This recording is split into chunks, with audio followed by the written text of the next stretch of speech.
So what's going on, millionaires? Welcome back. You're listening to the Million Dollar Mind Podcast, episode 175 on real estate and philanthropy.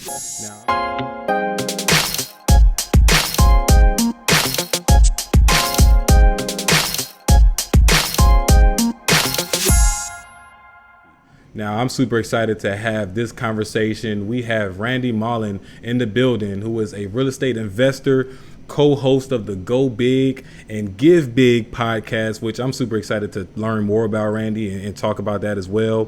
Founder of the REINVESTORS, which is a very interesting name. And I love it because you guys know of the Million Dollar Mind. We always talking about investing and then reinvesting profits. So that name sticks out to me a ton. And then lastly, Randy has a goal to financially educate 1 million people and inspire them to invest in real estate so they can too become more, fulfilled and live a passionate life, which again is right on time with the Million Dollar Mind podcast, because we are here to find money making tips and tricks on living a more passionate life, right? So again, Randy, as I mentioned, I'm super excited to have the conversation and to dive into this content. You have a lot of things, and just from learning and reading your bio and, checking out the podcast and just kind of learning about you and Steve's journey into, why you guys do what you do, I'm just super amazed, and I'm super honored to even have you on the show, because it is directly, as I mentioned, directly aligned with, the things that we're trying to accomplish here and, how we're trying to help people on this platform as well. So super excited to have you on the platform, brother. In the meantime, before I pass the mic off to you, let our millionaires know a little bit, more about you and what they can expect from today's content. Dude, what an intro, first off. That's incredible. You did some homework, and I love that. It shows your dedication to your community and to being a podcast host. So thank you for doing your homework on that. Dude, I love talking everything real estate, but I love putting a spin on it where people can actually learn how they can build some sort of giving component inside of it, create more passion behind it, which will actually inspire them to go bigger with what they're dreaming of and allow them to make massive impact in this world. So that's what we'll dive into today and leave your audience feeling pretty inspired and wanting to make some good in the world, but also be able to serve themselves along the way. Absolutely.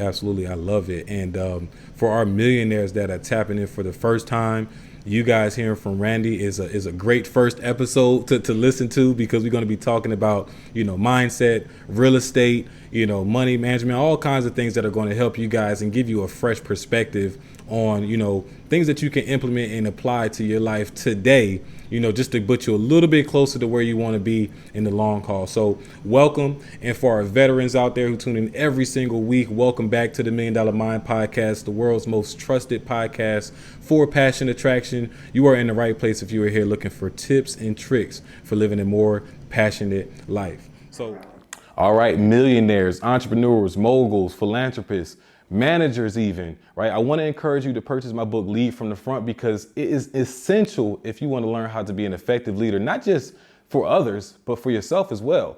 Learning the tools, or the importances, I should say, of accountability, discipline. We have so many resources and tools that are in the book to help you give better feedback, give more genuine feedback, hold yourself to a higher standard and hold others to a higher standard without making them feel like you're the person that tells a lot but doesn't lead by example. And that's what the whole purpose of the book is, to lead from the front. So if you haven't already, go check out my book, Lead from the Front. You can find it on my website at www.kaispeaks.com. It'll be right there at the top.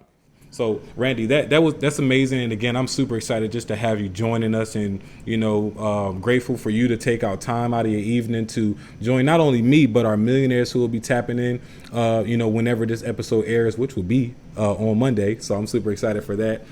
So if you could just start off and tell us a little bit about, what your journey into real estate really looked like. How did those first steps, how was this interest into real estate birthed to, how did those first steps look and lead you into real estate? Yeah, man. So I was a trades guy by heart. So I grew up in the trades world as an electrician.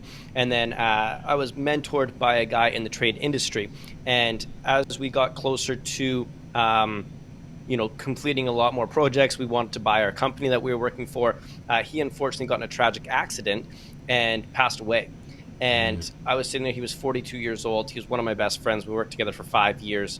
basically beside each other, hand in hand. And when he passed away, I just looked at my life and said, is that what I want to do? Do I want to be 42 years old, making, $35 an hour as an electrician? I was 25 at the time. And I was like, that's me in 20 years. Am I going to do all this, all this work to just have it mean nothing and lose my life? So at the time, then I just decided I wanted something more. So I dove into the self-development space and just started learning more about myself, and then eventually Googled how to make as much money and never work again.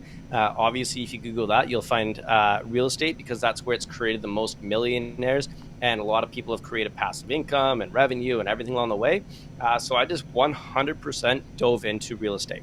So I just got immersed with it. I'd go work 9 to 5 at my job, but then I'd come home and I would study from 5 to 10 p.m. on listening to podcasts, running analysis, running numbers, doing that kind of stuff, and just got infatuated with it. Because once you start learning about the rich dad, poor dad lifestyle, I'm sure a lot of your audience has read that book. And if they haven't, they should, because it was the one that turned for me. When you start learning about buying assets that pay for your liabilities, it really just changes how you think about life. All of a sudden, when you're like, I want to go buy a truck, or I could go buy a house that pays enough cash flow that finances that truck so that I actually don't have to personally pay for it, my asset does. So I just started going all in. At the time, I had just bought my first house, and I was 25 years old. I don't have a ton of money. I put all my money down on a down payment and furnishing my house and making it look super nice, like every dumb 25-year-old did. Spent every penny I had. So when I started getting into real estate, I didn't know what I was going to do. And at that time, there was a conference going around. You know how they have the free conferences, then they go sell you up into the 3-day things, and then they sell you into their big master class. I just had one of those moments in life where it was like, I have nothing to lose. I'm 25. I've got a ticket. I've got a home. I've got everything. I'm just going to go all in. So I did the free training, and then I did the 3-day training. And the thing that changed for me was I realized that I actually didn't have to have all the money to start in real estate investing. I had none. I spent my last pennies going to this training course. And while I was there, the guy asked the room, he said, who in here wants to be a working partner, renovate homes, build construction, and manage tenants? About half the room puts their hand up. And I'm looking, I'm like, only half the room? Then he asked, who here wants to just invest financially and not do any of the work and just make a return and have the people that just put their hands up go do all the work for you and you do nothing? And half the room put their hands up. And that was the biggest turning point for me when I realized there's people out there that had a ton of money that didn't want to do the work that I did on a day-to-day basis. And if I went and found the property, did the work, that they would supply all the money I needed to do the job. From there, we went and bought 3 properties in 4 months. Shortly after that, we started a monthly meetup, and we basically just started bringing all these people in together that had some sort of financial success, that didn't know enough about real estate. We started educating them, training them, and showing them what we were capable of, and they just kept funneling money into our projects and partnering with us so then we could continue to grow our portfolio. And that is how I started the REINVESTORS. Wow. I love to hear just to have that mindset on identifying the problem of others and then finding a creative win-win solution for not only yourself and then for them as well to kind of make it work. So let me get this right. When you say that you did all the work that they didn't want to do, but they had the funds, was it more so like on like a wholesaling practice, or was it more so like on a property/project management basis? Yeah, so what we would do is we would go out and find a property that was distressed or not as nice, and we'd partner 50-50. It's called a joint venture partner with these people that had the finances. They'd qualify for the mortgage, put up the down payment, and pay for the renovations. Me and Steve, my business partner, would go in, we'd renovate it, hire the teams, obviously as contractors. I knew a lot of people in the industry, I had a lot of connections, and I knew exactly what needed to be done. We would renovate it, we'd put tenants in it, and we'd make everything happen for it, and then we'd hold that property with our partners for cash flow, and if we didn't want to hold it, we would then flip it out and sell it. Interesting. And how, hey, is that like was that an exit strategy that you came across from like doing your research and, you know, in those after hours? Like, how did you guys come up with that as an exit strategy? Yeah, this is what investing into that 3-day training program got us. And then we ended up investing into the end product, which is like $20,000. And what that opened up was a whole door of these people, not just the one room we were in, but the whole network of people. So now we just went from being in a room of, I'll say, 100 people, where there was maybe 50 people that wanted to invest, to getting unlocked into a whole group of people where there was maybe 4 or 5,000 of them. And then we were able to go in and show our expertise by having that trades background and being able to, we worked a lot on self-development. Like, how do we actually, so a lot of what we studied was, how do you manage tenants? How do you put the proper tenants in? What do tenants want to see in properties? Do they want to see more high-end quality finishings, or do they just want cheap finishings? What is our rents going to be? What are our cost of purchasing? So we just got very good at running numbers and making analysis. And then we got very good at teaching people how to do real estate. So a lot of our investors, they actually didn't really understand how to invest in real estate. They just knew they wanted a piece of it. So we actually became very good teachers of how to buy real estate. And then we walked them through the process and said, at the end of the day, do you want to do this yourself, or do you just want us to take care of it? And do you want to take 50% of the profit? And they would just look at you and go, oh my God, I don't want to deal with trades. I don't want to deal with tenants. I don't want to get called in the middle of the night and deal with plumbers and leaky toilets. I just want to make a passive income at the end of the day. So that's how we really ended up going. Was the 3-day training taught us how to do it, and then we grew our expertise by listening to podcasts, taking more trainings, and continuing to teach and train other people. Grew our experience as well. Wow, wow! It's just so much to unpack in that experience, Randy. And no, seriously, because you mentioned quite a few things that I wanted to highlight. One of the two that I want to highlight first is the the community, right? Paying for, investing in that community, and now having thousands of, investors, thousands of people that you can from, grow with, learn with, right? And just having that community. Let's start off with that. Like, how did Tap, now being a part of this community, in what ways did it benefit, as far as like helping you guys avoid making certain mistakes, helping you guys learn quicker from mistakes that you've already made? What were some of the benefits that you saw early on just from being a part of that community? Let me take one step back and talk about making that investment into the community firsthand. When I wanted to make that investment, it was $20,000. I didn't really have it at the time. I had a line of credit that I could put it on. I called my first phone call I make. Who do I call? My parents. Hey, mom and dad, I'm going to spend $20,000 on this training program. I'm going to learn about real estate investing. They said, hey, how are you getting the money? That's crazy. That's a lot of money. What are you going to get from it? Maybe that's not the right choice. Maybe you should save, blah, blah, blah. My parents were lower income, middle class. The second phone call I made was to a friend. Hey, dude, I think I'm going to spend the money on this training course, blah, blah, blah. Same thing. You're crazy. Why would you do that? That's a bad investment. I'm starting to negatively be like, you know what, maybe they're right. The last phone call I made was to a new mentor that I just made at the time. He owned quite a few rental properties. He was successful. He really took me under his wing. This was right after the 3-day training. So I started to talk to him about it. I got connected to him through the trades area. I wired a lot of his rental properties. So I started talking to him about what I wanted to create and what I wanted to do. When I went to go sign up for this program, I called him and I said, hey, I'm looking at doing this. My parents think it's a bad idea. My friends think it's a bad idea. What do you think, as somebody that I aspire to be like? And he said, Randy, what would it take you to get that $20,000 back? How many real estate flips? How many real estate deals do you need to do to get that $20,000 back? I was like, well, if I can buy a house for 350, 400 grand at the time and turn it, and I could probably put $50,000 in my bank in one flip. And then he says, so why wouldn't you make the investment to learn how to do it, to get the capital, to get the access? Because now it becomes an infinite return on investment once you make that money back. You spent 20, but as soon as you make 50, now it's an infinite return. You have the skill set and the mindset to go do it over and over again.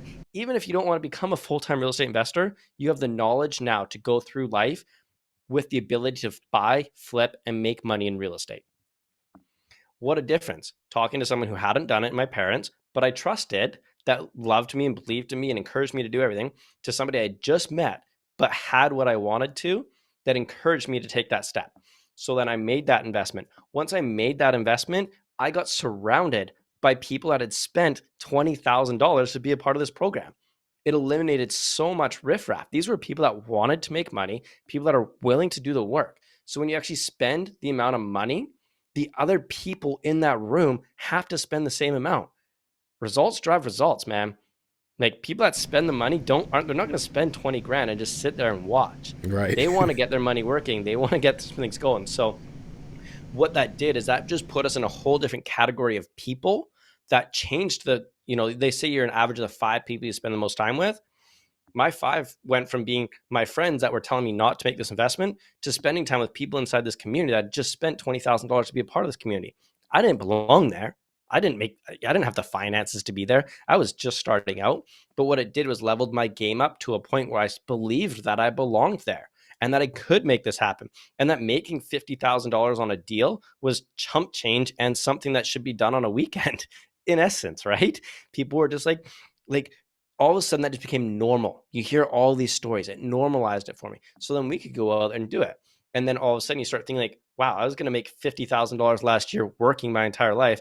Or if I just flip one property, I can make $50,000. And that philosophy, that mindset and everything is what sparked and created this entire entrepreneurial journey, because you just realize when you think bigger and you get around more educated people and more people that are investing in themselves, you're capable of achieving anything you really want in life. I love it. And that story reminds me of a phrase that I keep hearing. It keeps ringing in my ear, Randy, and it was be, do, have. And like the fact that initially you felt like you didn't belong, in that community, is like you became the person that belonged in the community to where you initially made the investment. And it's like you start doing things and now you have. So like be, do, have is a mindset that I always try to encourage, on the millionaires that are listening, and, stepping back into the mindset shift. And you even, broke down a couple of, factors about, your parents and friends and, how they were brought up. And, we talk about love and we go back into the people that love us and, how they might give us the worst advice unintentionally. They can give us the worst advice without not even knowing, because that's not something that they're interested in, and not something that they see themselves being successful in. In 8th grade, I told my counselor, this is a quick story. I told my counselor I was going to be an entrepreneur making like $20K a month, something like that. And she told me to be a little bit more realistic. And that's a lot of us. A lot of us have counselors. A lot of us have parents, friends that are constantly throwing this word realistic at us. And it means nothing but I haven't done that before, so I can't possibly think you can do that too. And we just got to go out on a whim. And I'm glad to hear that you went out and sought advice from someone who you're actually looking to edify and actually looking to become, as opposed to just kind of taking the advice from people who've never been in that space before. And so sharing that, what do you think, where do you think the nature of this mindset comes from? Because if you were to say, I wanted to take out a 20K line of credit to go back to school, you might not have gotten the same pushback. So where does the disconnect come to where we can easily take out a loan from Sally Mae, who we know is like the headhunter of loan lenders, right? We could take out a 20K loan from Sally Mae to go to school, but have such hesitancy to take out that same 20K to learn a skill and work directly with people who are doing these things consistently. Where do you think that disconnect comes from, and how can we remedy it, just from your experience? I truly believe it comes down to being able and willing to bet on yourself. And the difference for me was I was willing to bet on myself that I could go produce that income faster and more consistently than anybody that went to school to go make a salary. So if all my friends that went to school for 4 years, maybe they spent $50,000 to go to school for 4 years, they had a little bit of debt, they're coming out, maybe they're making 120 grand a year. To me, I was like, that doesn't matter. You're stuck. You're 120 grand a year. You'll pay your loan off, but you're done. Whereas I said, wow, if I can go learn how to do real estate at $50,000 a flip, that's just an example, but at $50,000 a flip, I can scale my flips up, build teams faster, grow more. I'll be making $120,000 a month. And that's all of a sudden now I'm just like, Why would I ever want to invest that money and that time to go to school for something that might not even be my passion? But I can leave real estate tomorrow and I'll just go start another business. I learned so Mm-hmm. much business skills, life skills, leadership skills. I could go become a top sales guy in a company tomorrow, probably doing 400 or 500 grand a year if I didn't want to be an entrepreneur anymore, because I have skills that have allowed me to create that instead of going to school for a degree where I'm pigeonholed and stuck. So there is such a separation where going to school is safe, it's secure, you know what you're going to get at the end of the day. But to me, it is uh, a very big distinction between people that are maybe scared to bet on themselves, that they're actually capable of doing something that they maybe didn't know they're able to do. And unfortunately for me, it took the loss of one of my best friends to have that experience. So now I try and teach people, like, how can we replicate that experience of my loss back into your life so you don't have to have the loss or the trauma, but you can still have that same mind frame of wanting to bet on yourself, because the life you want to create is so much more important than the life that you were not expected, but the life that you were going to be going on to. And so it's a hard thing to understand, but once you understand, you step into that side of saying, wow, like, to follow up on this, we finished flipping a few homes. We had some success, not a ton, but we did okay. I went and invested into another mastermind with a guy named Cole Hatter. It's called the Thrive Make Money Matter Mastermind. Mm-hmm. And it was a $25,000 or $30,000 investment. I didn't have the money. I just spent 15 grand or 20 grand on this other training program. Now you're going to spend another 20. I'm almost $50,000 into education. And the only thing I thought is, who else is paying 30 grand to be in that room right now? And how much are they making? Steve and I were the smallest fish in the biggest pond. We were hanging out with people that were making $100,000 a month like it was chump change. Like, all of a sudden, it just changed our circle of influence. So again, I was $50,000 into debt, you could say, but I was hanging out with people that were doing $100,000 a month. Or I could go hang with my friends that spent $50,000 on their education, that were happy to make 100 grand a year. We're happy to just get into a home. We're happy to just have one car. That wasn't the life I wanted to live. And so I was always willing to bet on myself that if I put myself in the room with the right people, I could create whatever I wanted to create. Mm-hmm. Absolutely, I love it. And as somebody, you know, with a college education and college degree myself, I can hear, you know, the rhetoric, Randy, and know that you're not here bashing anyone who goes to college, right? And some people No. may hear that initially and get a little bit defensive, but if you get around the defense and you see through it and you see what you're actually saying, it's just a shift in mindset. Because again, I can say that, you know, and I love that you use the word safe, because it's actually a sense of false security, because none of my friends, myself included, are actually doing what we went to school to do. And so in that moment, it's safe. It seems safe. Like, okay, I'm going to go to school and I know I now have these set of skills and I have this degree to fall back on. But when it actually comes to getting out to that real world, there's still a lot of work and a lot of effort and energy you have to put in just to be able to do the thing you went to school to do in the first place. And so when it comes to you making an investment into a specific niche, right, that takes intentional movements. And so I think that's the biggest thing, but the biggest difference between going to school and investing in like a mentorship or a mastermind, because it's like school is still general education. You still have to go through all these, you know, different gen ed classes. It's still very unintentional, versus you are making an intentional investment to be with an intentional group of people.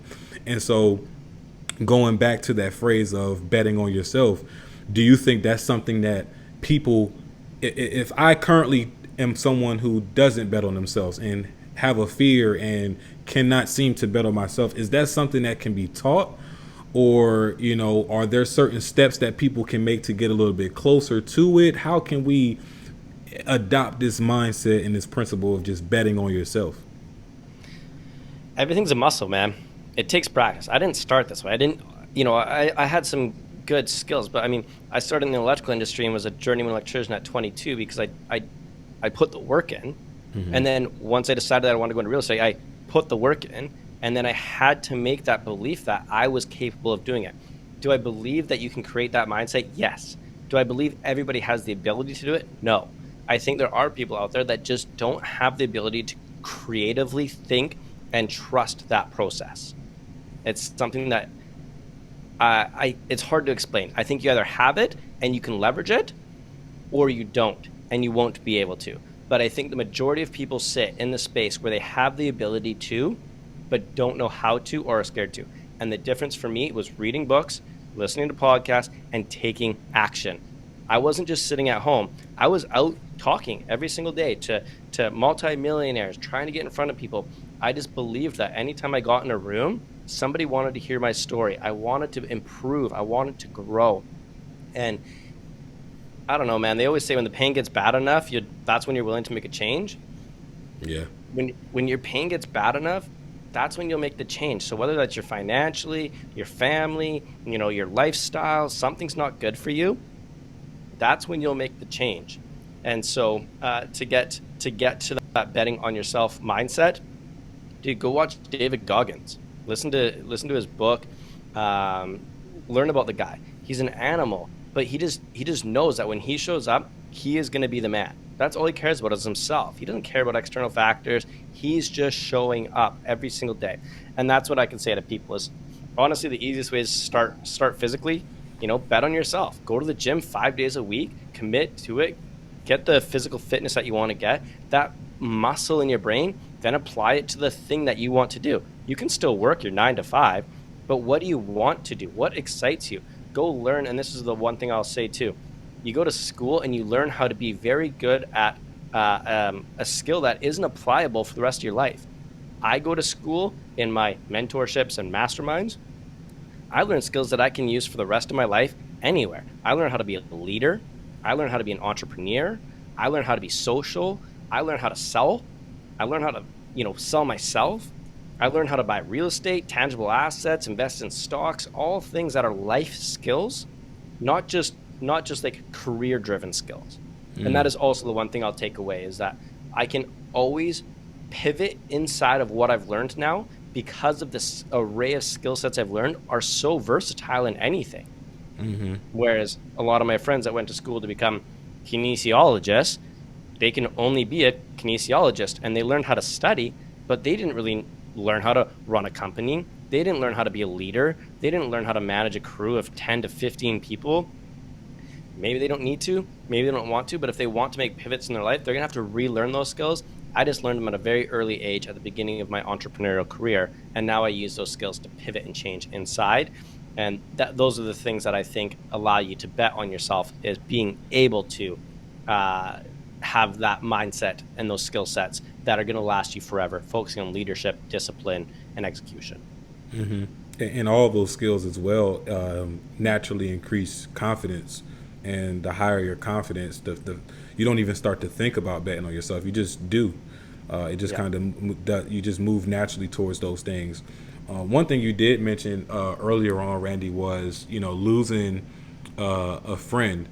And so, whenever, and I do want to ask for clarity, when you meant losing a friend, did you mean like losing them in your circle, or did they pass, or? Yeah, they passed away in a job site accident. Okay, gotcha. And I'm sorry to hear that. So how was that the moment for you that was the sick and tired of being sick and tired that made you make that shift, or like how did you adjust from losing your friend?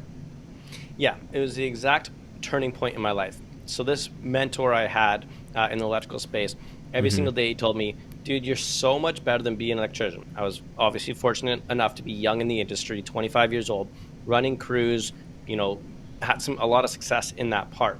And he would just tell me every day, like, dude, go do something bigger in life.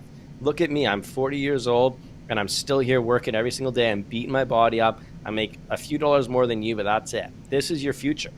And so and I was always like, it's all good, dude. I'm here just to put my time in, and I'm here to climb the ladder and do what I'm supposed to do. When he passed away, all I could think about was like, that's the life I'm down. Like, I could literally go down that path and not get financially educated, not have my stuff together. How am I going to support my family and kids? He didn't leave much for his family, virtually nothing. And I'm like, do I want to be 40 something years old, get hit by a telephone pole, and then tomorrow it's all gone? And that's the legacy or the life that I'm going to leave for my family, knowing what I know. So at 25, I listened to what he said. He said, you're so much better than just being an electrician. And it was through some good counseling. So I 100% believe in counseling and support. So when he passed away, I got a very good counselor that I learned to talk a lot of this out and a lot of this through. I have no shame in ever sharing anything about counseling. I still get counseling to this day about the loss of my friend and the loss of the stuff I go through. And so I went through some counseling and then made that pivot and turning point. But it was the loss of my friend that made me really look 20 years ahead.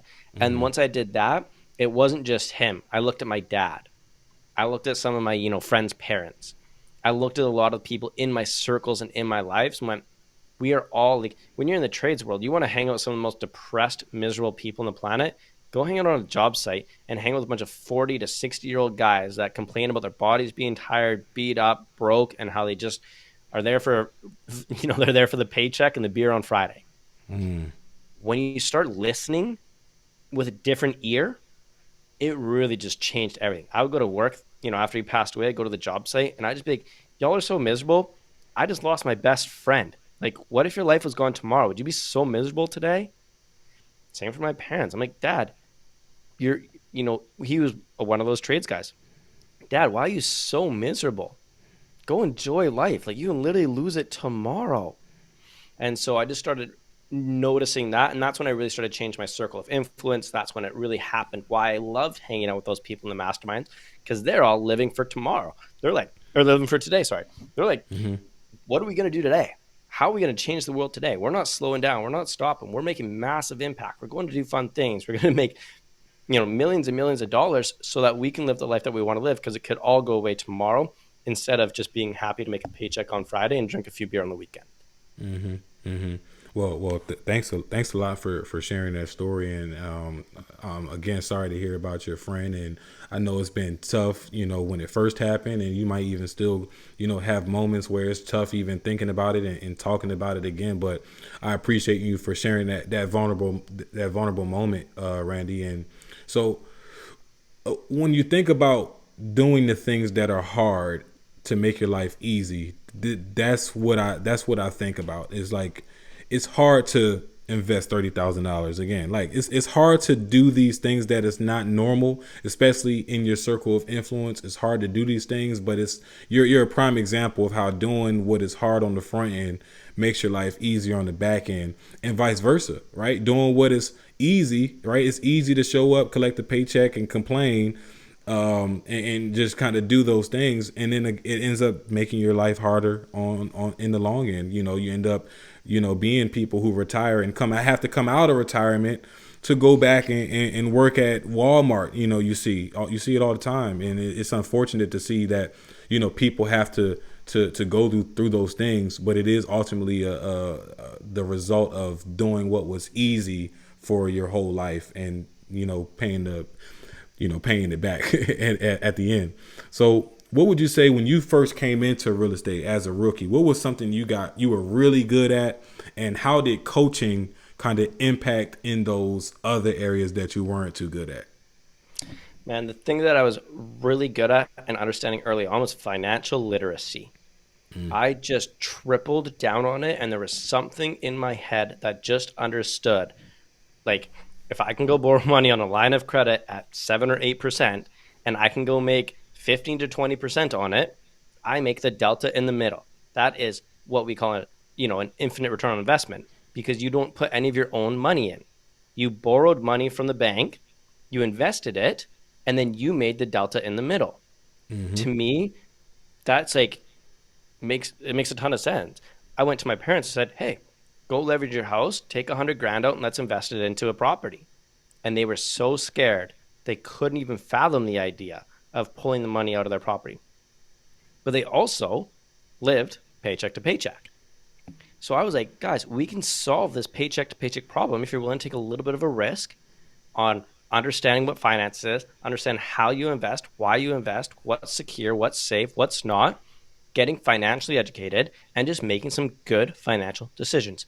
So starting out, that was my skill. I could explain to people how finances worked or financial literacy worked. And that's what I spent a lot of time studying, learning, and doing. The coaching really came from how to run numbers on real estate. Mm-hmm. So, what's a good purchase price? What's a good renovation budget? What's the good rental properties? Where are the good areas? Things like that. I was not a very big analytics guy. I didn't study a ton of markets. I didn't do all that. My business partner, very analytical. So he did a lot of that stuff. That's where I needed a lot of support and help on. So I could go out and talk to somebody, convince them to invest money in me. Then I just had to make sure I had the right product for them to invest in. So those were the two components that I was A, in my wheelhouse, and B, wasn't in my wheelhouse. That's also I had a business partner who was very good at it, and why we worked very well together to create some success along the way. But was one of the biggest struggles, and I still have struggles to this day, due diligence on properties and contracts and stuff. A little bit of an ADD brain of mine. It spins in certain ways, but can't see stuff in other ways. Sitting there looking at numbers and kind of gets me cross-eyed. But sitting there speaking and talking and explaining to people how finances work, very easy. Awesome. I love it. And when you guys first started doing the joint ventures and the 50/50s, was it at all nerve wracking, for that, especially for that first one, right? Knowing that someone just invested $100,000, $200,000, $300,000 to buy this property, plus another 50 to 75, 100,000 to renovate the property, to have them invest so much money, into your abilities to manage the project and, yield the return that you say, that's a lot of pressure. What were some of the emotions that you guys were feeling doing that first flip, and how did it turn out? Did it turn out as planned? I'd be lying if I said it was walk in the park and super easy. No, it Mm-hmm. was stressful. I didn't sleep for days. But the one thing that my mentors said in my training programs was, you run the numbers. If the numbers work, you commit to it. And once you ran the numbers, and again with my financial literacy, I was like, okay, we're going to buy this house. This is the run we're going to do. This is what it's going to rent for. But we raised the value of the home. So worst case scenario, in 2 or 3 years, this is what we sell it for. This is what happens. We've paid down the mortgage. We've done this. Like, to me, the loss on it was never that we were going to lose somebody's full amount of money. The world would have to come to an end.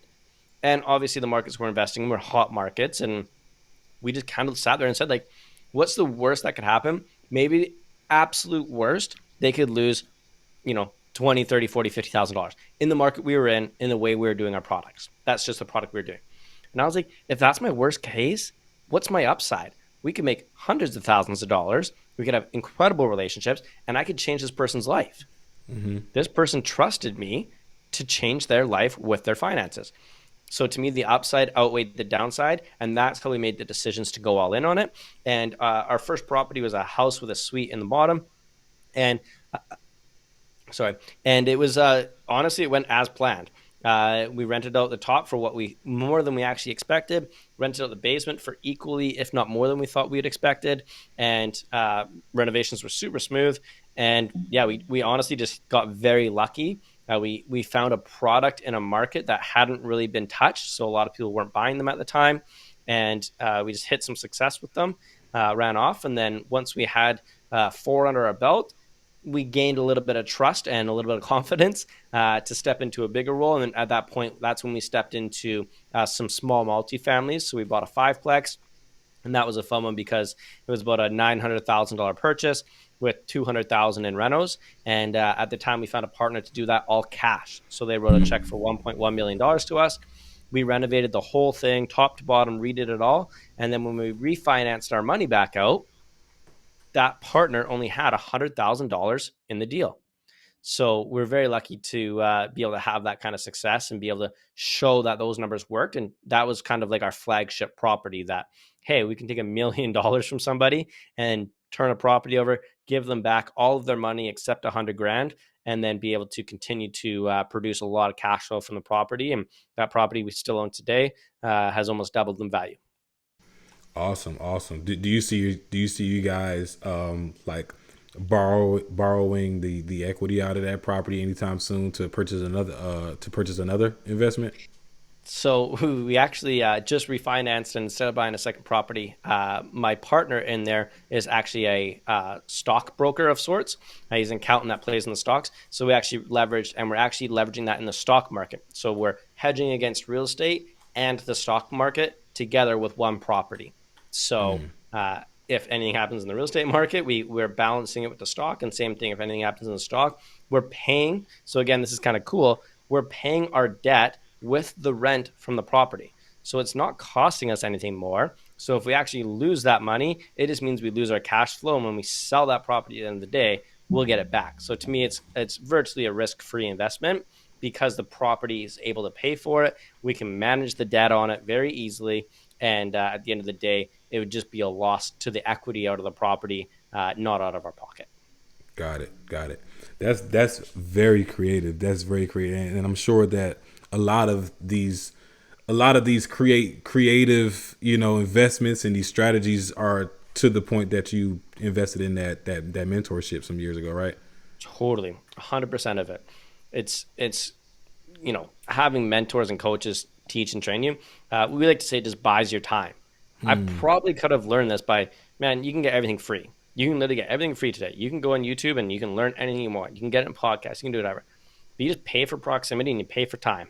I just paid $15,000, $20,000 to learn from someone who's done it 1,000 times and to learn it as fast as I can. So I learned it in a few months, whereas it would have probably taken me a few years to do it for free. So if you want to do it free, totally cool. If you want to speed time up, pay for time because that's something you'll never get back. I agree 1,000%. Investing in coaches and mentors is like buying your time back because you can get everything for free. Everything you said is 1,000% accurate. Everything is, it's free monetarily, but it comes with the price of your time, and a huge investment of time. And most people, as we know, don't want to invest time. So, Yep. so it sounds like with the joint ventures, you guys have went with the exit strategy of long-term rentals.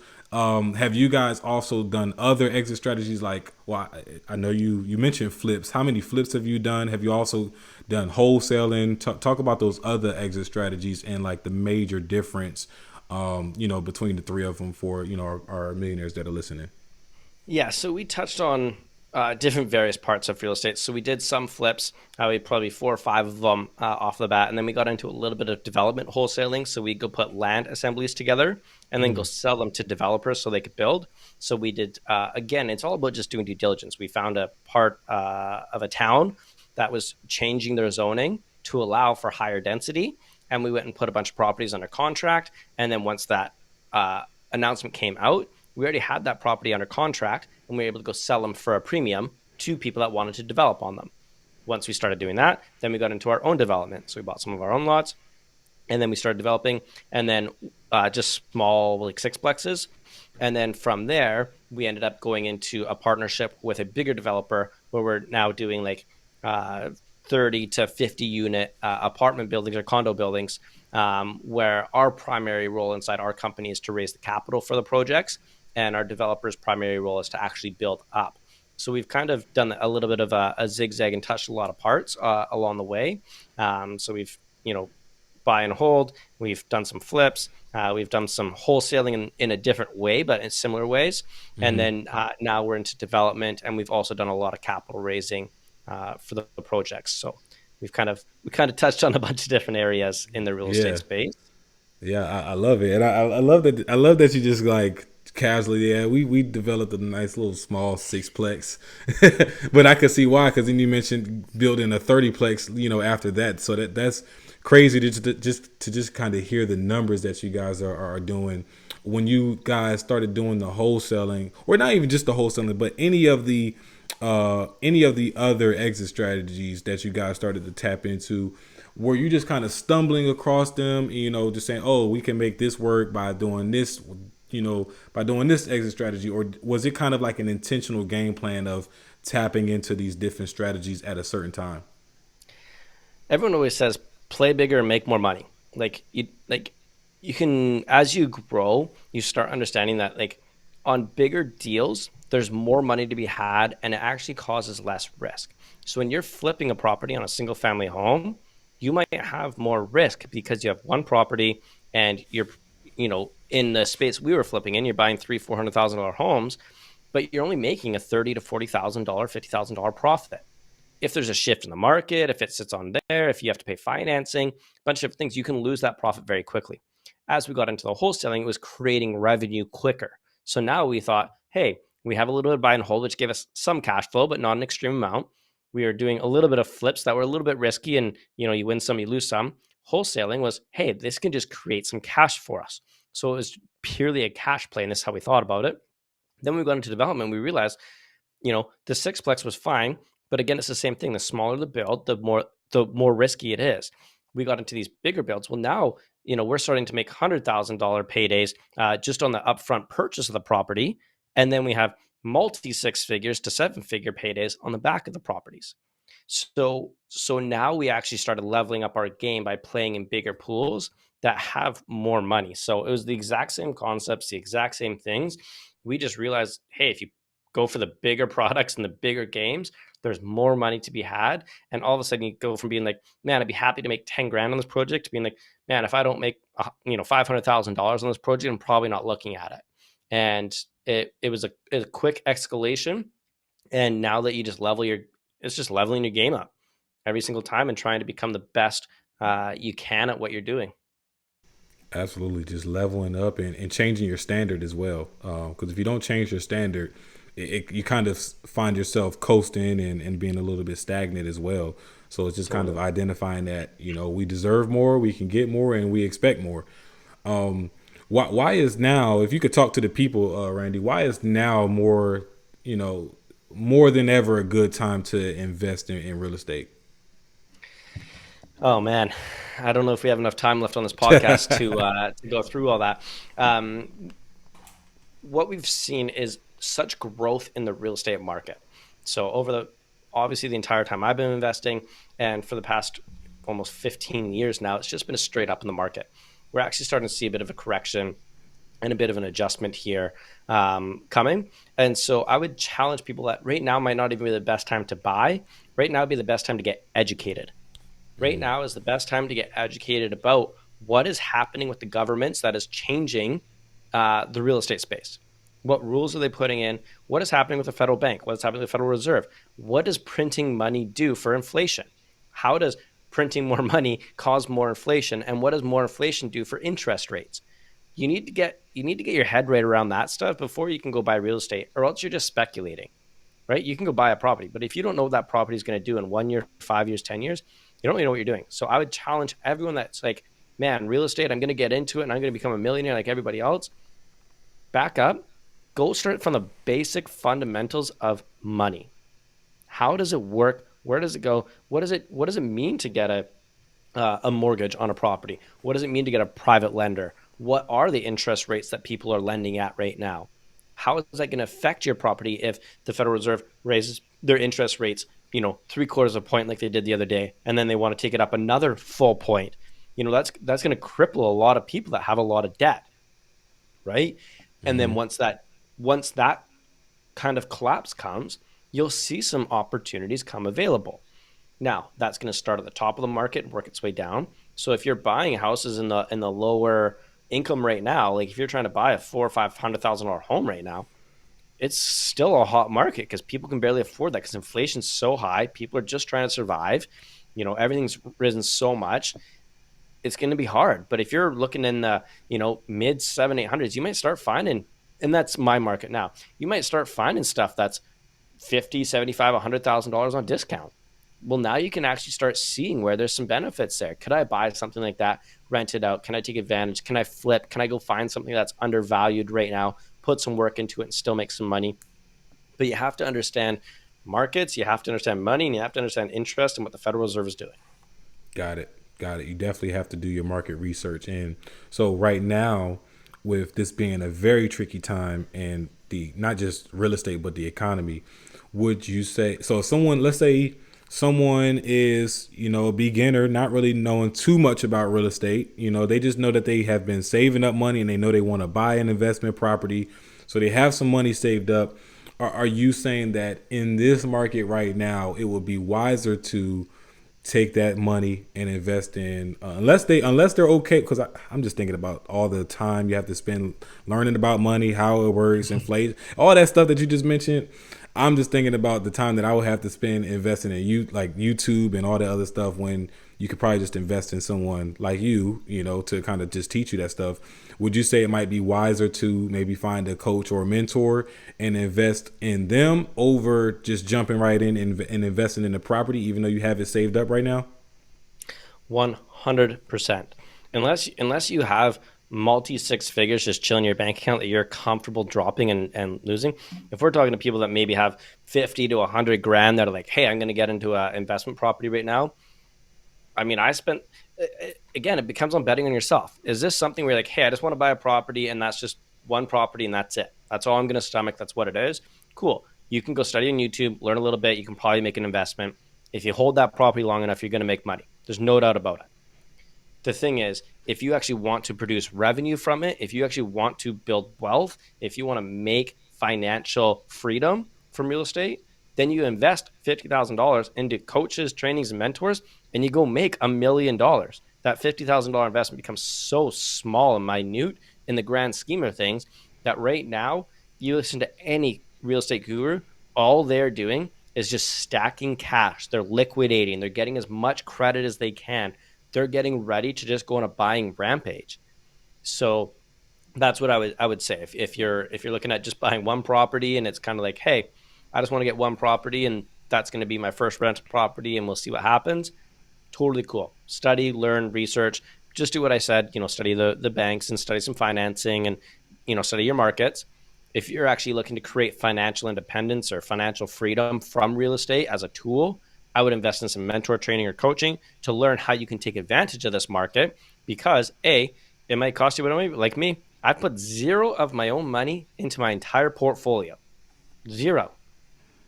There's a million ways to make money in real estate. You don't need to be 100% of the financier for all of it. And I'm sure you were able to do that by just being competent, right? Just having extreme confidence and knowing that you have the mentors and coaches behind you that gave you the game, gave you the information, the education. And once you become competent, you can communicate and sell anything, right? And it's really all sales, right? Just you even getting the JV partners that you've received. It's a skill of sales, right? Being able to sell a deal to somebody, and have them invest in your abilities to produce for them, and instead of them having to produce for themselves. And so that's even another reason why I would back you on that statement of investing in the education and the coaching, because then you just get a little bit more competent, and you can have a plan B. Like, yeah, I spent my savings on the coaching, but I learned now I can just use somebody else's money and do the same deal that I've anticipated on investing in the first place. So knowing you were getting ready to say something before I asked my next question, what was going to be? I was just going to say, you spend $50,000 and maybe you get one property, or you spend $50,000 on some good coaching, mentor, and training, and maybe you end up with 20 easily. Probably even more. And so knowing what you know now, what would you have done differently starting off?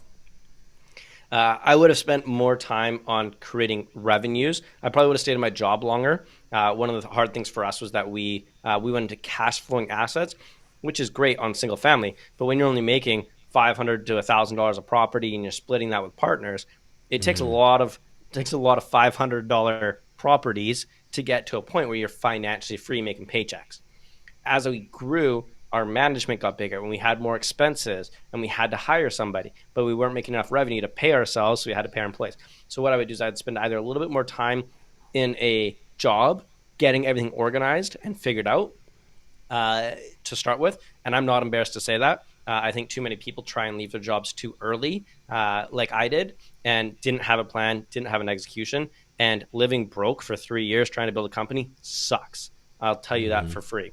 So I don't recommend you do that, but I also recommend you can leave your job if you do it right and find ways to create revenue.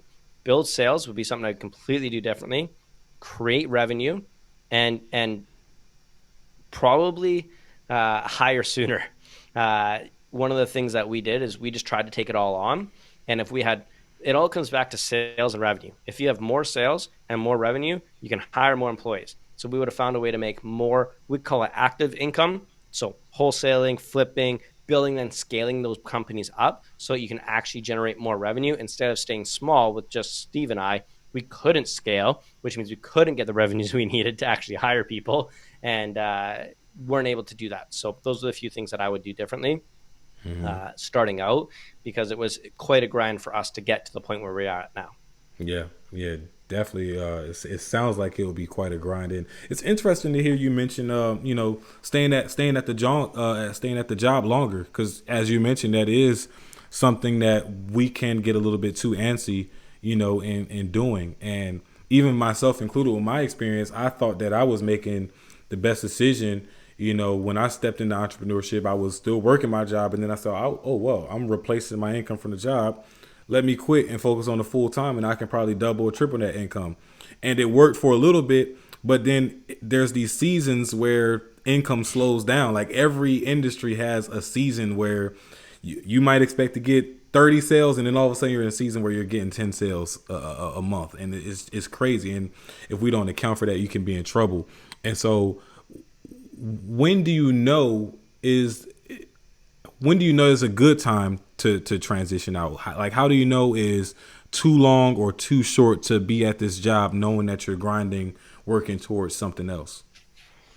I would put a few $100,000 in the bank account before I ever left my jobs as a safety net, and then I would have probably almost like 1.5 times the revenue I was making in my income in my business.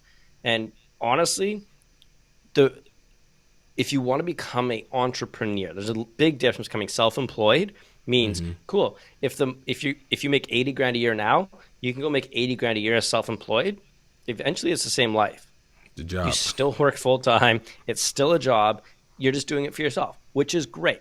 Some people like that. If you actually want to become an entrepreneur, make your 80 grand a year. Go make 80 to 100 grand a year in a side hustle that you don't actually need to be a part of. You hire people. Maybe you take that 80 grand that you're going to make and you spend it on an employee.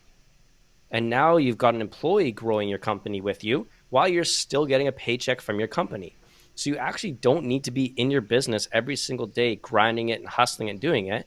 You can actually do it while you're working and have somebody else in there that you're paying to do the job. That is an entrepreneur, not a self-employed business.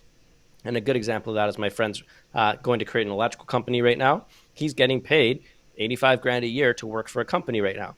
He's starting his own company, and he's got it built now where he's going to have some employees and everything. He's still making his revenue. He doesn't care if the company makes money.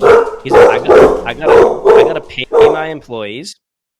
I gotta pay my employees, and I have to get them going. So he might start out by taking 10 grand from his company in the first year, and then he might take 30 in the second year, and then he might take 50 in the next year, but he might be doing $200,000-$300,000 in net revenue, but he's paying his guys. Now he's in that place where he doesn't feel like he needs work. He doesn't feel like, oh, where's my next paycheck coming? I don't want to spend money on a new van, or I don't want to spend money on education because I need to pay myself. He's got that revenue. So he's got a 3 to 5 year plan where he's working his job, but building his business for full time on the side. And I think that's a brilliant idea that people are just so undervalued on. And I think Gary Vee talks a lot about that, of playing the macro instead of the micro.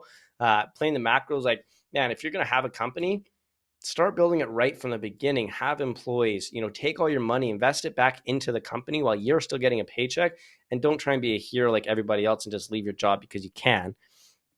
Do the right thing and actually build your company out so that in 10 years from now, you're able to make 300 grand a year for literally doing nothing, not even having to show up, because you built a company instead of being an active employee and trying to just make 150 grand a year and be excited. Now that makes a lot more sense, because I was getting ready to ask you, like, you saying when is the time to leave when you have like couple hundred grand saved in the bank, and I'm just like, man, how long is it going to take people to save that? Like, the average American doesn't even have more than what, 5 grand saved in the bank. Like, so it's like, to say 100 grand, 200 grand is your signal to know when it's safe to leave that job. That's an audacious goal, and when you break it down that way, it makes sense. Like, staying at the Yeah, job it'd and be then a build few up a hundred. business. a few $100,000 in the business. So let your business build out, let your business grow. Don't use that revenue from the business personally. Scale it, grow it, scale it, grow it, scale it, grow it, so that it can go produce revenue for you while you're still making your job. So I don't mean personally working at your job to save 100,000. That's a nightmare. That'll take you forever. Go build the business, the side hustle, the real estate portfolio. You can go buy a property, hire contractors, renovate it, and you never even walk through it. I got friends that do it all the time. I got guys that are police officers that work full time that are flipping 5 houses at a time. Doesn't go to the properties. He just gets videos sent from it, and he's making a few $100,000 a year in it. Now that makes a lot more sense. I appreciate you for breaking it down for us, Randy. Yeah. And now, what would you say would be an obstacle that you've seen numerous times in real estate that people should be most prepared for, that is rarely talked about ever? Like something that typically comes up that people always seem to not be prepared for because it's just brushed under the rug, or it's a huge elephant in the room. If you know of any, right? It may not even exist. Oh yeah, there's lots of them. I'm just trying to think of the best one that, you're asking for something like, I can throw some easy ones like, oh, people don't expect the market changes. They don't expect, what's behind the wall, and they don't put their contingencies in. Things like that. I would say faking the numbers. So many people out there will just fake numbers to make the real estate work instead of finding real estate that works from their numbers. An example of that is like, say you buy a house for 500,000, it's worth 600 when it's renovated, and you think you can do the renovations for 60,000, but you don't put, and so you're gonna make 40,000 net profit. But you don't put contingency in. You go, we can probably reuse the floor that's there, that's already scratched up. It'll be fine. We don't need to look at the perimeter drains because there's nothing really, it'll never happen to us. And you do a few of those things. Next thing you know, you're losing that property. You're a loss on it. So a lot of times people just don't understand. They make the number, they fudge the numbers to make it that they're going to make profit, but they don't take into consideration the what ifs on the properties that could lose it for them, and all they see is the positive. So I just encourage people to run the numbers, and the numbers either say it's a yes or a no, and you don't fake or fudge the numbers. You always run hard, real numbers. Man, that. So when you said faking numbers at first, that the first thing that I thought about was, faking the numbers for yourself. Was that also what you were implying? Yeah. Okay, Yeah. gotcha. And an example could be as well, you're in a hot market, you're like, this house could sell for 900,000. Look at everything's crazy. In reality, your stomach says it's probably 850, maybe 825. But you're like, I'm going to put 900 here because it looks, if I put 900 in, I could make $50,000 on this project. But if it sells at 850, you make nothing. And you're like, your guts, doing that thing like, I shouldn't put 900 in here, but I'm going to because it says 50. And then when you start selling it to partners, right? If you have JV partners coming in and stuff, and you don't hit that 900 and you go to 850, you have to be able to back those numbers. And that's something Steve and I were always clear on, is like, we were so conservative with our numbers. There was no way we could lose because we put in, if we thought it could sell for 9, we'd put, okay, it's going to sell for 825. And if the numbers work there, the market could crash, 75,000 before we even get to a worrisome point. And we had contingency and stuff. So that's also like in the mix there of just like trusting your gut and faking the numbers of like, I'll put a number in that makes it look good, even though I know in my gut it probably isn't the right one. Interesting, man. Shout out to you, Randy, for breaking that down. I didn't even think about that one, but it all makes sense. And what I want before we switch gears, because I do want to wrap things up and respect your time. So before we switch gears, I do have one more question for you, and I'm sure you would appreciate this as a reinvestor. So how important is it to take all these gains and take these profits and to give back into the communities that you care about, and how does your massive want to do so affect your business as well? Yeah, man. So as Steve and I were having some great success, I was sitting there one day feeling absolutely unfulfilled. I didn't want to go to work anymore. I didn't feel like building the company. I was kind of at this point of like, now what? We've had success. We're doing okay, but it didn't excite me. At the time, my friend sent me a podcast. It was of Cole Hatter and Chris Harder talking. And Cole shared a story of how he made millions in real estate, lost it all, went down to Mexico and served when he was in Mexico as a missionary, and realized that he was helping people for $20, buying them a loaf of bread, and it would change their life. And he said, man, why don't I go back to the States? I could go make $1 million a year again pretty easily, and I could just donate 900,000 of it away. I live off 100 grand. I feel pretty good. Imagine the impact I could make in a city like this if I donated that kind of money. Came back and did it. And I was like, that's my purpose, dude. That was the thing that was missing out of my business, was a driving factor. It wasn't for me anymore. It became, what kind of impact can we make? So all of a sudden we started building stuff and flipping houses, and it wasn't about how much profit can we make, it's how much can we donate. So all of a sudden we started building a tribe and a community of donating. At the time we had a monthly meetup, and so we had a free meetup, and all of a sudden we said, well, if we charged $10 at the door and made it a donation, we could make a donation every single month to a charity. So we had about 20 or 30 people coming regularly to our meetups. And all of a sudden now we charge $10 at the door, but we started having like 35, 40 people come. And it's because people started saying, oh yeah, come donate $10 and learn about real estate. When it was free, everyone was like, I don't really want to go learn and get sold a program and blah, blah, blah. Now it's like, oh, I can make a donation and learn at the same time. That's cool. And so Steve and I started donating 250, 300 bucks a month. And then it got to 400 bucks a month. And then we said, what if we could go donate $1,000 a month through our meetup? Literally just a meetup that we host every single month. And that means we have to put 100 people in the room.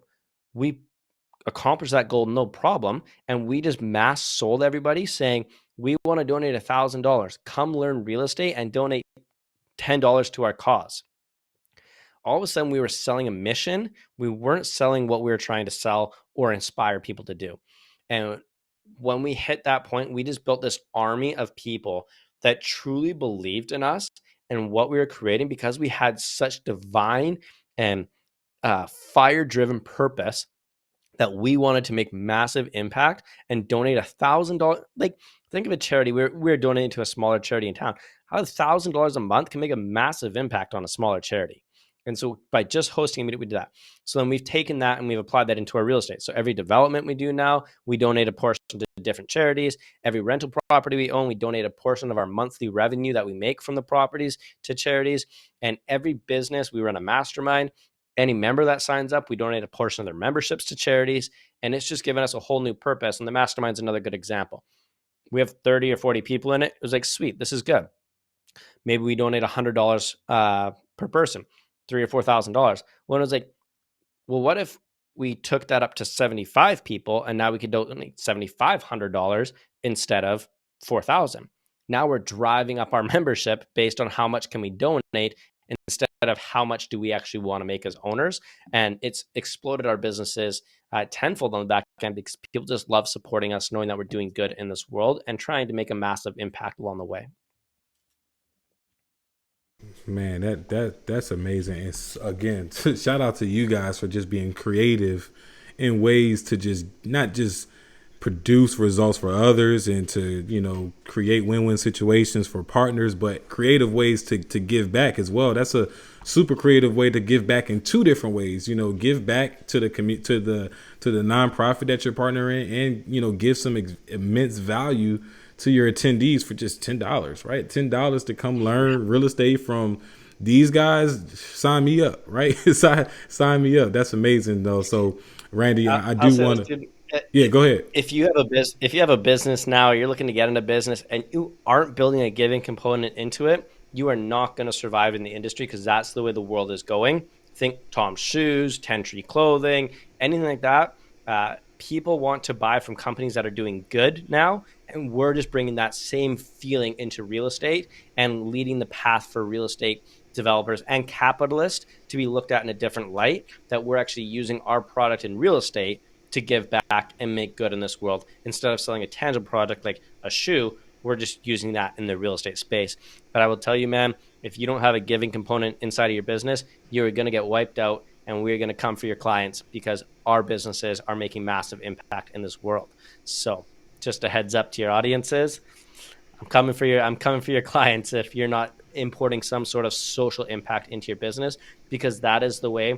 There's a statistic that says like 87% of people out there right now would prefer to do business with businesses that have some sort of social impact involved with them than a business that doesn't. Numbers don't lie. Numbers don't lie. It's the coming for your clients for me. That part, right? Take care of your clients and just be a good person and do good. So Randy, it's been a pleasure having you so far. Switching gears as we, wrapping things up. I want to, test the waters with one of our more fun segments of the show, which is rapid fire. And our millionaires know typically what that sound means. And so we have a deck of cards called Pod Decks. And this segment is brought to you by Pod Decks. And so I got 5 random questions that have nothing to do with our conversation. It's just more so for us to, get a chance to know you even more, have fun. That's what I would say is the number one rule. And then secondly, be brief and brilliant. So if you can answer it one word or one sentence, that's great. All right. I'm in. Let's do it. First one is when were your parents most disappointed in you? Probably when I rolled. I used to 4x4 my trucks, and I had a $15,000 Toyota Tacoma, and I was still living at home. And one night I went out 4x4ing, rolled it, and had to call them to say, "Hey, I've rolled my truck. Can you come pick me up? Because I can't drive at home." Hey, that's a good one. So explain what does 4x4 mean? Like 4x4 through like mountains and trees and mud pits and stuff. Gotcha. Okay, that makes a lot of sense. I probably would be disappointed in that moment too. What are you most excited about right now? Most excited about our movement, Go Big to Give Big. I've got some incredible conversations with people and incredible momentum, and it's going to be, I think, a massive movement or change in the real estate space on exactly that, getting people to teach them how to start using real estate to give back. I love it. And I love hearing that term, give back. You stay giving back, Randy. Number 3, what is something you like that most people don't? Ooh, I know a lot of people do, but country music. I'm just a diehard country music fan, and a lot of my friends aren't big fans of it, but that's basically all I listen to. And so when you come to my house, you're getting country music. There it is. Number 4 is what's your favorite gadget right now? My favorite gadget right now?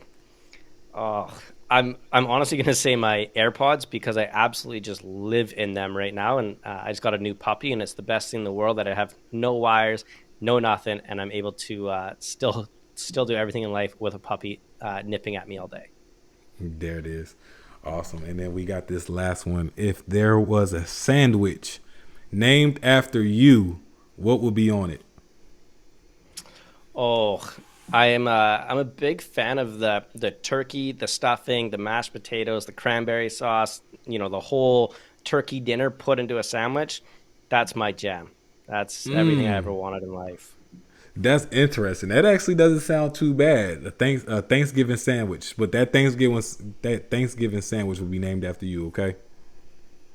I would love that. I make it every Thanksgiving, and everyone thinks it's weird. Like, it's the full mashed potatoes, stuffing, gravy, everything in a sandwich and a bun.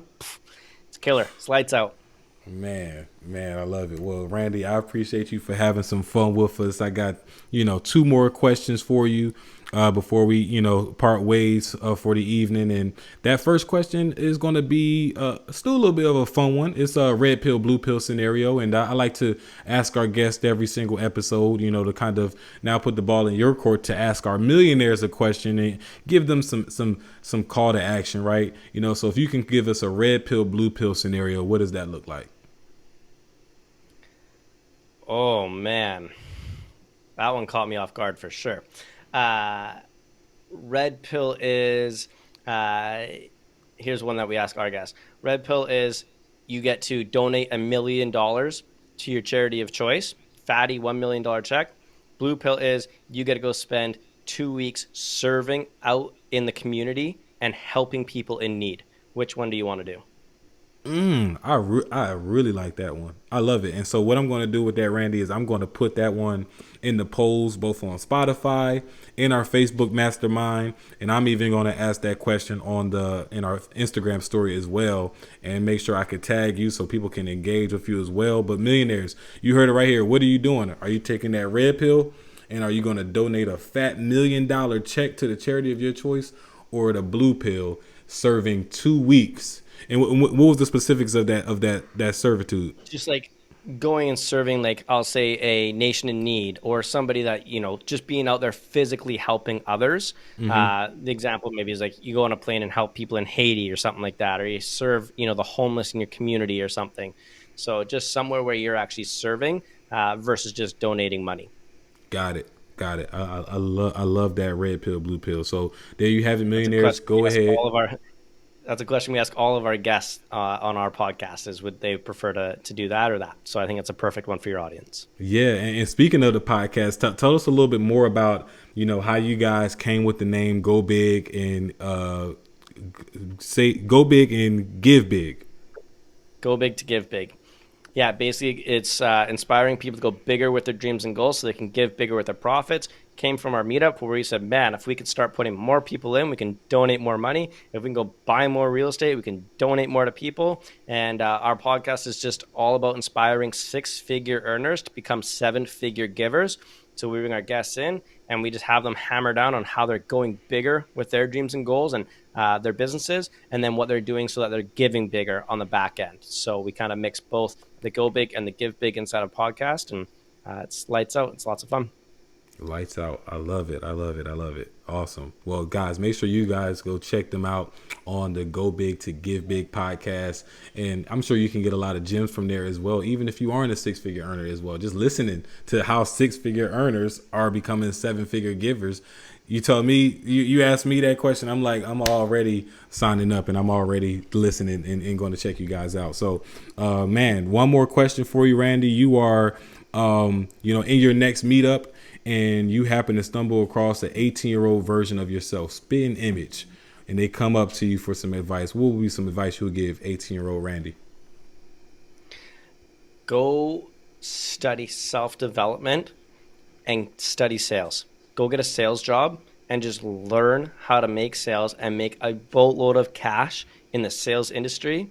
And along the way, get along with that self-development, and those 2 skills will change your life no matter which direction you go. I don't care if you go to school. I don't care if you have a job. I don't care if you want to be an entrepreneur. Those 2 skills, learning how to sell and make a lot of money early on, and self-development, learning how to be self-aware.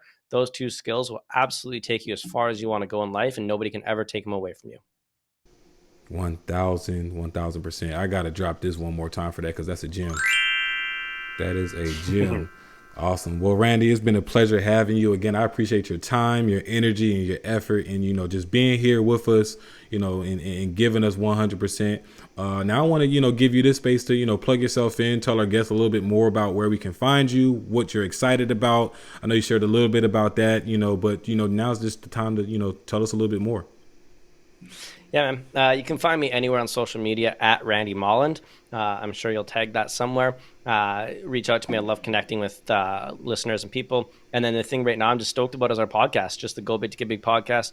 We've got some pretty big interviews in there with David Meltzer. We've got Tim Story coming on in a few weeks. We just have Brandon Turner on and some pretty incredible guests. So there's a lot of great things that are coming from that. And we just love to have your audience come and listen to our podcast, because that's honestly where the biggest growth is going to be. And watching our journey of going from ourselves of 6-figure givers to 7-figure earners, I think it's going to be a lot of fun for a lot of people. Yeah, man. And I'll definitely be tapping in myself. I love Brandon, man. First of all, he's taught me a lot just from being tapped into the Bigger Pockets community. So I'm looking forward to that episode myself, and we'll be making sure I get alerted when that drops. So congratulations on all the success that you and Steve have had, and all the gems that you have learned, putting yourself in all the right rooms and being able to make all the changes and strides that you've been able to make, and also just for giving back and becoming a huge change agent to the community. So I want to thank you for the work that you've done and the effort and the energy that you gave us today. And to our millionaires out there who are tuning in, I want to also, give thanks to you all, because I'm super thankful to have you all a part of the show week in, week out. You giving us, advice, you giving us feedback, you giving us, your opinions and your feelings on the show, on the guests. And it's just super helpful in helping us grow. So thanks in advance for that. And thank you also for becoming the change agents that you're bound to become as you apply the principles that you heard today. And so if you really were moved by today's episode, I just want to sit here and take an extra moment to encourage you all to tap in with Randy and really, follow him. Hopefully you can engage with him, on the podcast. You can engage with him, on social media, but definitely don't just listen to this episode and do nothing with the information. That's the point I'm proving, right? So definitely tap in with the Go Big to Give Big podcast and, go from there. I'm your guy, Kai Speaks, and you just heard it from Randy Molland on real estate and philanthropy. Just remember to keep focused, build momentum, and drive results so you can live abundantly. Peace.